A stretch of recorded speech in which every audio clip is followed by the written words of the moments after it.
साडेगाव तालुक्यातील विद्यार्थी शिक्षणासाठी परभणी येथे येतात। या विद्यार्थ्यांना बसने ये-जा करण्यासाठी विविध अडचणींचा सामना करावा लागत आहे।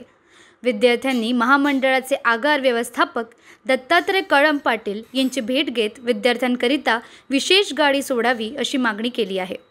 साडेगाव येथून परभणीला बस येतात।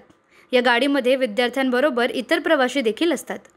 पुरेशा प्रमाणात जागा मिळत नसल्याने विद्यार्थ्यांना विविध अडचणींचा सामना करावा लागत आहे।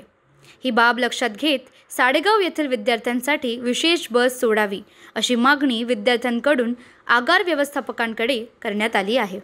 बस चालू झालीच पाहिजे हे सरकारला आमचं निवेदन आहे। आम्ही गोरगरिबांची मुलं, आम्हाला प्रायव्हेट व इतर कॉलेजमध्ये ॲडमिशन घेण्यासाठी फीस पुरत नाही, त्याच्यामुळे आम्ही इथं शासकीय कॉलेजमध्ये ॲडमिशन घेतो। सरकारला आमचं एवढंच निवेदन आहे की त्यांनी साडेगावमध्ये विद्यार्थ्यांसाठी स्पेशल बस केली पाहिजे, एवढंच आमचं आवेदन आहे। जर त्यांनी आमचे सूचना जर नाही स्वीकारल्या तर आम्ही रस्त्यावर येऊन उपोषणाला बसू। हे सरकारला आमची विनंती आहे की त्यांनी बस आम्हाला द्यावी।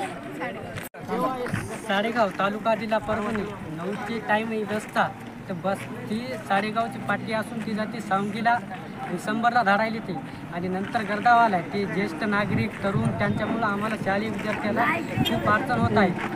आम्ही इथे लेखी तक्रार पण केली, नाव आणि सह्या पण दिल्यात। साहेब मला 2 दिवसात निवारण करू, नाही झाल्यास आम्ही रस्त्यावर येऊ आंदोलन करू। सरकार शिक्षणासाठी काही पण करू शकते तर आमच्यासाठी बससाठी काहीतरी सुविधा करायला पाहिजे। ठळक घडामोडींसाठी देशोन्नती न्यूज चॅनलला सबस्क्राइब करा आणि बेल आयकॉन प्रेस करा। मुंबई, पुणे, नागपूर, मराठवाडा असो का विदर्भ, राजकीय, सामाजिक, शैक्षणिक क्षेत्र असो का क्रीडा, सर्वच घडामोडीचे विश्लेषण पाहायला विसरू नका।